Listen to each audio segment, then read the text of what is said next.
Со воглавно нескриен стисок на рацете и валидни потписи, денес од партиите беше потпишан Кодексот за фер и демократски избори, што е законска обврска и произлегува од изборниот законник. Потпишувањето на Кодексот е вовед во престојната кампања и тоа подразбира джентлменско политичко однесување за време на кампањата и изборите од сите учесници. Но дали нашите политичари важат за джентлмени кај избирачите? Тешка работа. Сите поред. Тоа не е веќе преку глава, знаеме и сите политичари. Джентлменти се за ни. Никакви.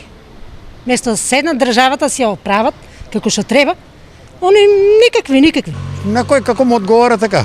Кај нас никој не иде да праша што правите, како сте, само за гласање трчат. Со ваква репутација, 15 коалиции и 1598 кандидати влегуваат во изборната пресметка која, според аналитичарите, треба да биде една од најнеизвестните досега.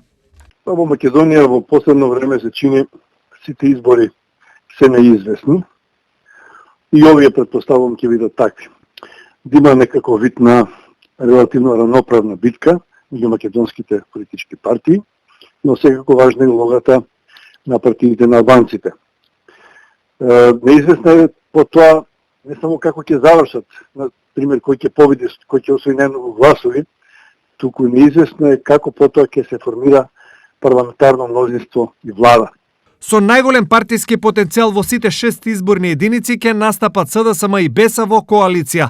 Можеме и коалицијата ВМРО-ДПМН со мотото Обнова на Македонија. Еве ги нивните изборни водачи.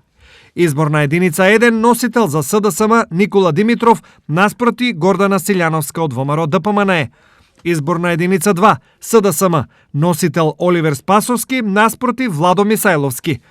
Изборна единица 3 СДСМ Љупчо Николовски наспроти Игор Јанушев од ВМРО-ДПМН.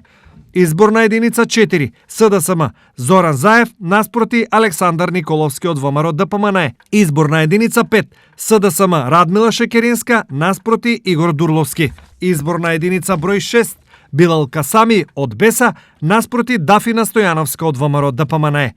Иако големите партии кои во сите изборни единици настапуваат со сиот партиски авторитет и личности фаворити, сигурно нема ништо што посебно се однесува за изборната единица број 3.